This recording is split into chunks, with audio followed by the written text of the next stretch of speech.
सुप्रभात बच्चों, आज की कक्षा में आप सभी का हार्दिक अभिनंदन है। जो भरा नहीं है भावों से, जो भरा नहीं है भावों से बहती जिसमें रसधार नहीं, वह हृदय नहीं वह पत्थर है जिसमें स्वदेश का प्यार नहीं।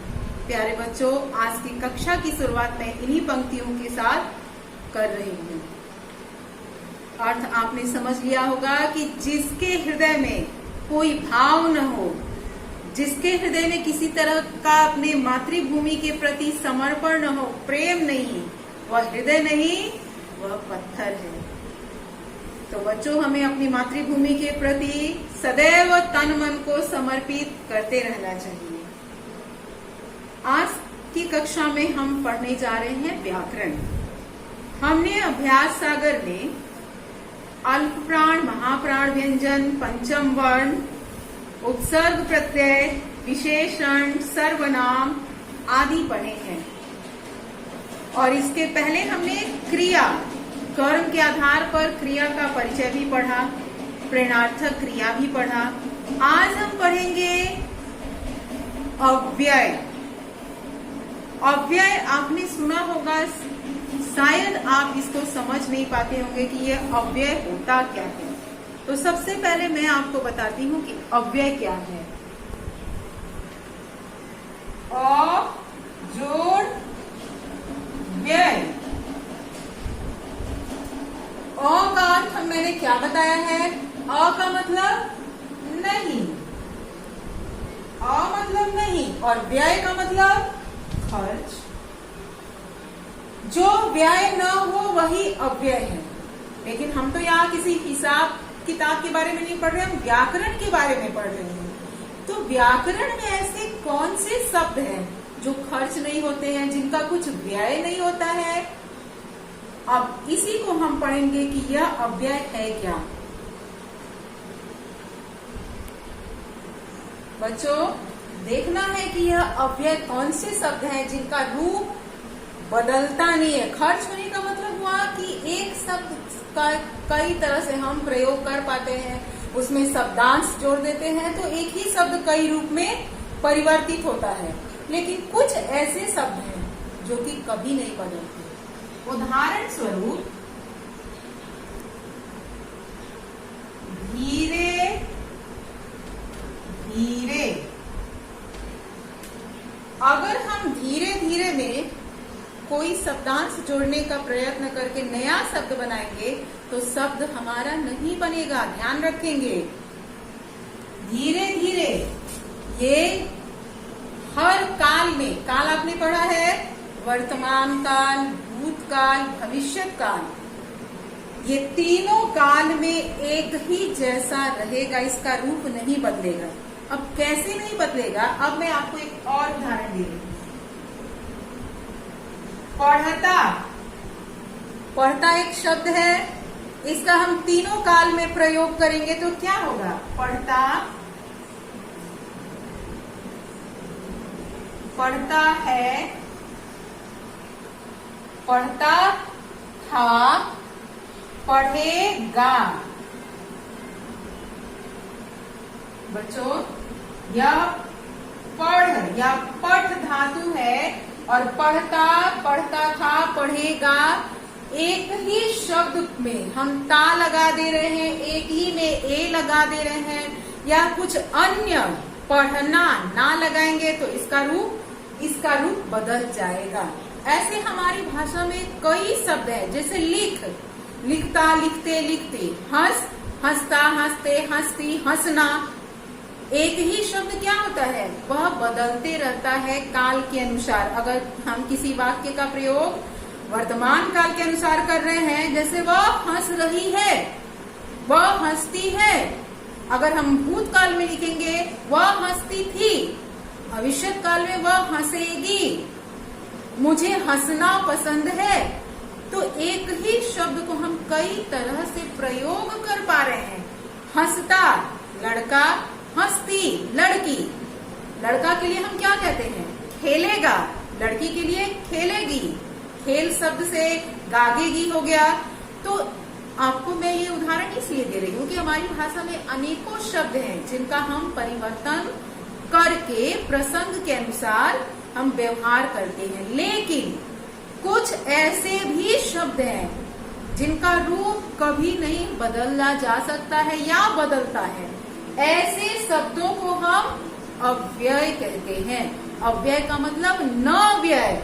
जैसे मैंने उदाहरण में लिखा है धीरे धीरे, या किसी भी काल में लिखेंगे, ये व्यवहार करेंगे एक ही जैसा रहेगा।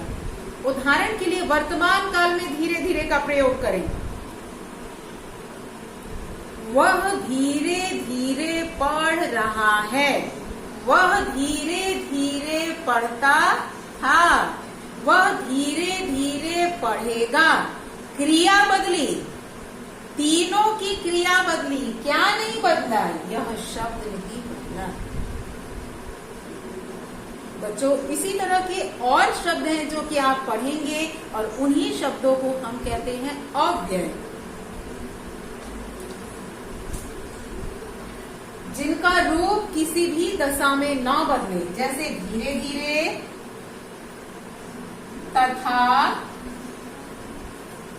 किंतु, और,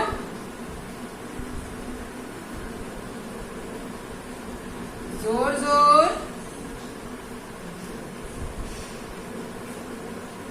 बच्चों ध्यान देंगे, ऐसे आपको अनेकों शब्द मिलेंगे जिनका स्वरूप किसी भी दशा में नहीं बदलता है। ऐसे शब्दों को हम अव्यय शब्द कहते हैं। हमें क्या याद रखना है कि जिन शब्दों के रूप में, रूप का मतलब कि जैसी स्थिति में है, एक ही वैसी ही स्थिति में वह काल के बदलने पर, काल मतलब वर्तमान काल, भूतकाल, भविष्य काल, जब वाक्य का परिवर्तन करेंगे तो उनकी स्थिति नहीं बदलेगी।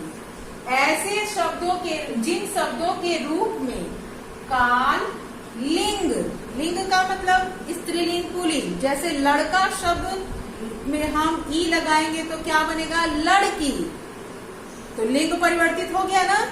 लड़का, आ है तो आ लगाए तो पुल्लिंग हो गया, ई लगाए तो स्त्रीलिंग, अर्थात शब्द बदल गया। लेकिन वे शब्द कभी नहीं बदलेंगे जिन शब्दों के रूप में काल, लिंग, वचन के बदलने पर कोई परिवर्तन नहीं होता, उन्हें अव्यय कहते हैं। ध्यान से एक बार फिर समझ लीजिए बच्चों कि हमारी भाषा में ऐसे अनेक शब्द हैं जिनका हम काल के अनुसार, क्रिया के अनुसार रूप उसका बदल देते हैं। लिंग के अनुसार वह बदल जाता है, लड़का लड़की बन जाता है।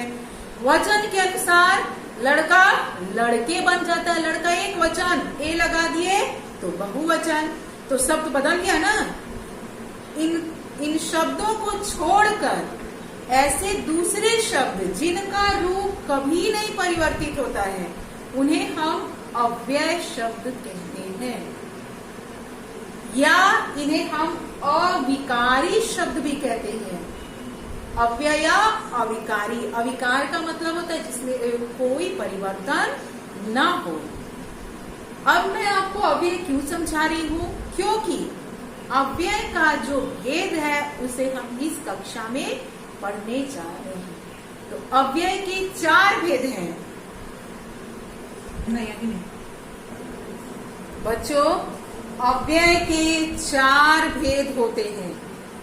अव्यय वैसे शब्द जिनका रूप लिंग, वचन, काल के कारण परिवर्तित नहीं होता, उन शब्दों को हम अव्यय शब्द कहते हैं। और अव्यय के 4 भेद है, मतलब कि जो शब्द है उनको 4 वर्गों में विभाजित किया गया है।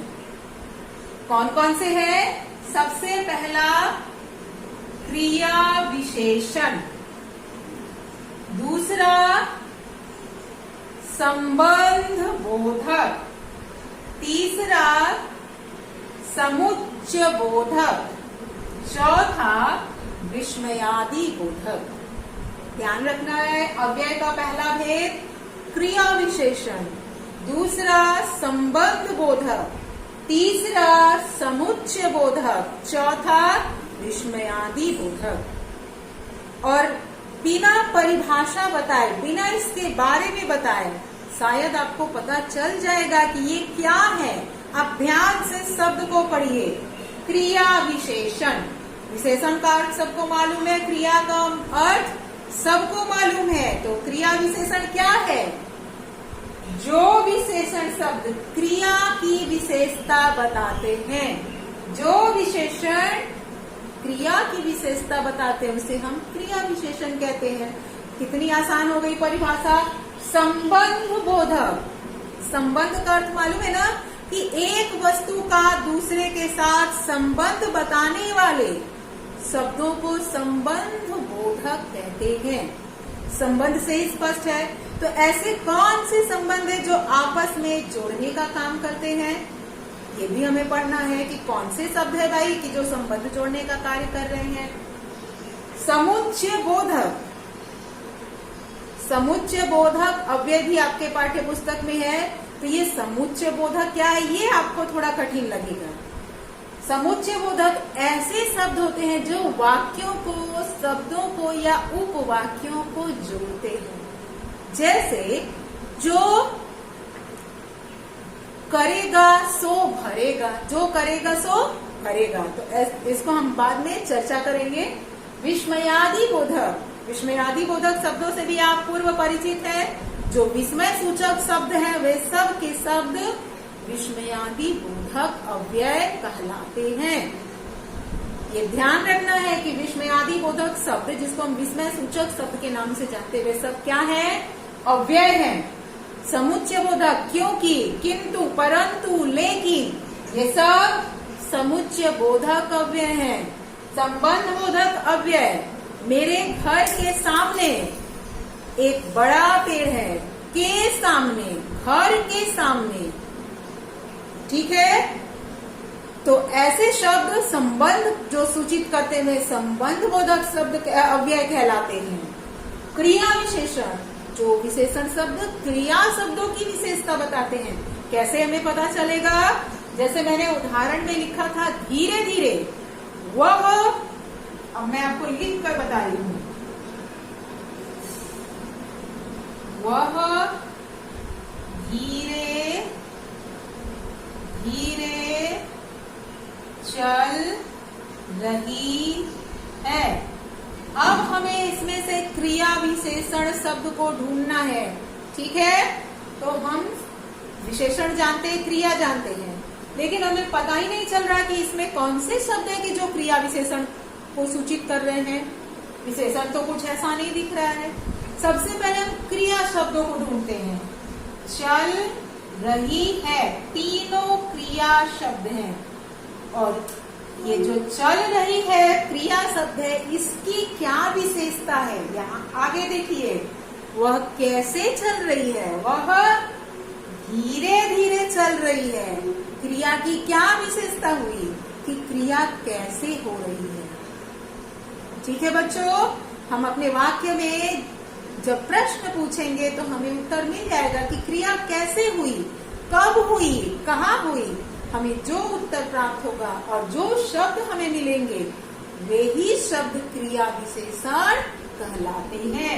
तो धीरे धीरे शब्द है क्रिया विशेषण। ये शब्द क्रिया विशेषण और ये तीनों क्रिया। और वह क्या है भाई? वह कर्ता भी है और सर्वनाम भी है। ठीक है बच्चों, एक बार मैं पुनः दोहरा देती हूँ।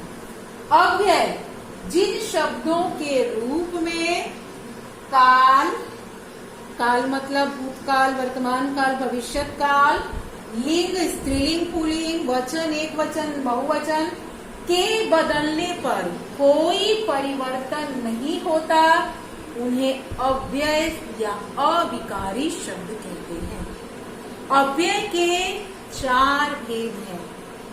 सबसे पहला क्रिया विशेषण, दूसरा संबंध बोधक, तीसरा समुच्चय बोधक, चौथा विस्मयादि बोधक। और आपको समझने के लिए आसान क्या है, जब कोई भी परिभाषा भूलने लगे तो आप उसको टुकड़ा कीजिए। जैसे मैंने अव्यय कैसे बताया था, अजोड़ व्यय, जो न व्यय है, जो न खर्च हो, जो न बदले, वही अव्यय है।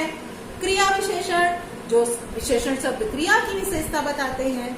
तो आज की कक्षा में हम क्रिया विशेषण पढ़ेंगे। बच्चों, आज की कक्षा में हम क्या पढ़ने जा रहे हैं? क्रिया विशेषण। क्रिया विशेषण किसे कहते हैं?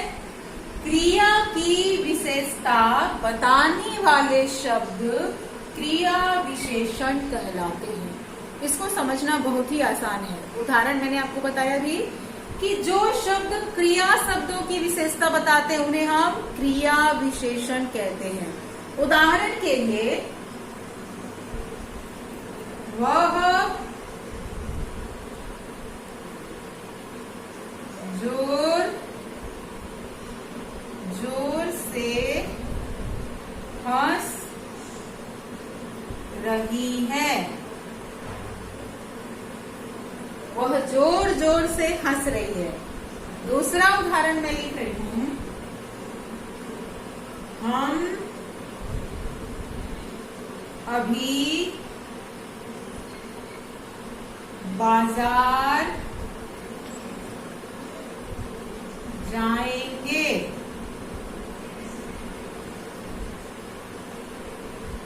हवाई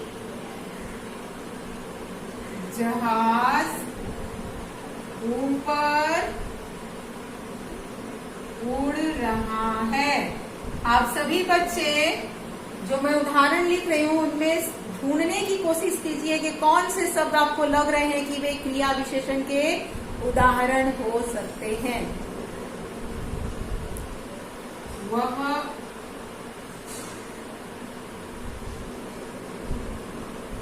माला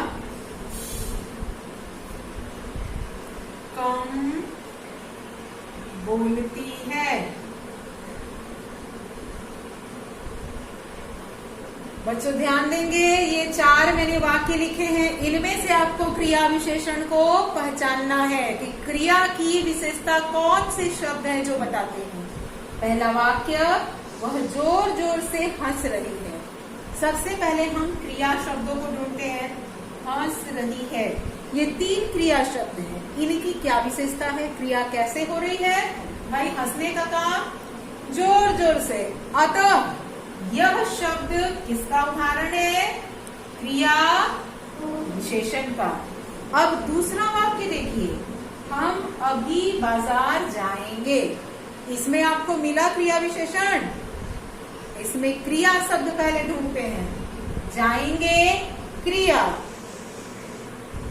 बाजार क्या है? संज्ञा शब्द है, ये सभी को मालूम होना चाहिए। क्या है? संज्ञा। हम सर्वनाम। तो यह अभी कौन है? यही शब्द। हम कब बाजार जाएंगे? हम अभी बाजार जाएंगे। जो जाने का काम हो रहा है, कब हो रहा है जाने का काम? जाने का काम अभी हो रहा है। अतः अभी शब्द क्रिया विशेषण है। इस प्रकार से हम पहचानेंगे। हवाई जहाज ऊपर उड़ रहा है, पहले क्रिया शब्द उड़ रहा है। अब हमें इस वाक्य में देखना है कि ये तो क्रिया हो गई। ये हवाई जहाज एक ही शब्द है, संज्ञा है। अब वाक्य में क्रिया हो रही है ना उड़ने की। कहाँ उड़ने की क्रिया हो रही है? तो ऊपर उड़ने की क्रिया हो रही है। यह शब्द क्रिया विशेषण है, याद रखिएगा। माला कम बोलती है, ये दोनों शब्द क्रिया। माला हो गई संज्ञा, और यह जो क्रिया हो रही है कैसे हो रही है, किस परिमाण में हो रही है? तो क्रिया तो कौन बता रहा है कि कितना बोलती है? कितना बोलती है माला? माला कम बोलती है। बोलने की विशेषता है कि कम। हमको इसी तरह से पहचानना होगा। पहचानना बहुत आसान है। केवल धीरे धीरे जोर जोर ही क्रिया विशेषण नहीं है। ये देखिए, मैंने अलग अलग आपको शब्दों के, वाक्यों के माध्यम से उदाहरण दिया है। एक बार पुनः समझिए। वह जोर जोर से हंस रही है। वह सर्वनाम, हंस रही है क्रिया। अच्छा, से कोई बता सकता है क्या है? यही आपके लिए गृह कार्य का एक प्रश्न हो गया कि यह से क्या है। आपने पिछली कक्षा में पढ़ा है कि से क्या होता है किसी वाक्य में। आपको बताना है कि से क्या है व्याकरण के अनुसार। हंसना क्रिया वह सर्वनाम, और क्रिया की क्या विशेषता है, वह जोर जोर से हो रही है। क्रिया विशेषण शब्द है, विशेषण नहीं, क्रिया विशेषण। हम अभी बाजार जाएंगे, जाएंगे क्रिया, कब जाएंगे, अभी। अभी शब्द क्रिया विशेषण। हवाई जहाज ऊपर उड़ रहा है, उड़ रहा है, कहाँ उड़ रहा है, कौन नहीं, कहाँ उड़ रहा है, ऊपर। ऊपर शब्द क्रिया विशेषण। बोलती है क्रिया, बोलती है, कितना बोलती है, कम बोलती है तो बोलती है, ये कम शब्द क्रिया विशेषण। क्रिया विशेषण के भी 4 भेद हैं, अव्यय के भी 4 और क्रिया विशेषण के भी 4 भेद।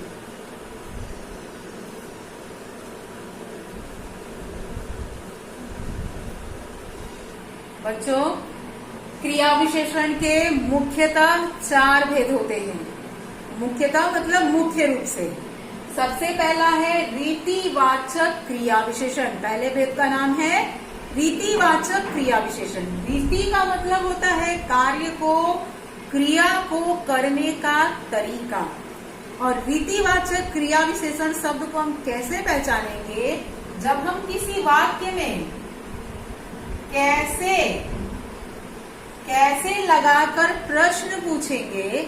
वह कैसे चलती है, वह धीरे धीरे चलती है, वह कैसे बोलती है, वह जोर जोर से बोलती है।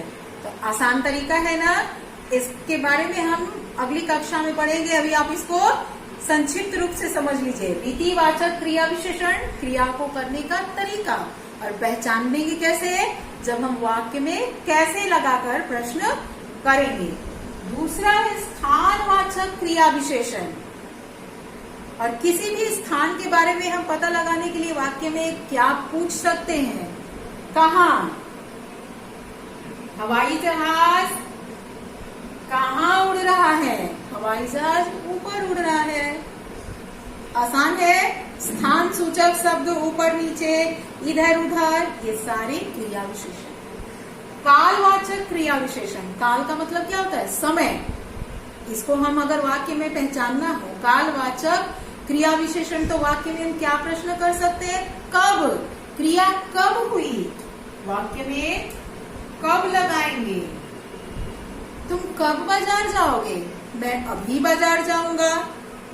उत्तर मिल गया। परिमाणवाचक क्रिया विशेषण। परिमाण का मतलब होता है किसी वस्तु की माप तौल। तो हम तो वस्तु के बारे में नहीं बात कर रहे हैं, किसके बारे में, शब्दों के बारे में, भाषा के बारे में बात कर रहे हैं। और भाषा के बारे में जब बात कर रहे हैं तो उसमें परिमाण हो सकता है कि कितना अधिक किसी ने बोला, किसी ने कितना कम बोला। इसमें हम क्या प्रश्न लगा सकते हैं परिमाण के लिए, कितना। और एक मैंने लिखा भी था, वह कम खाती है, माला कम खाती है।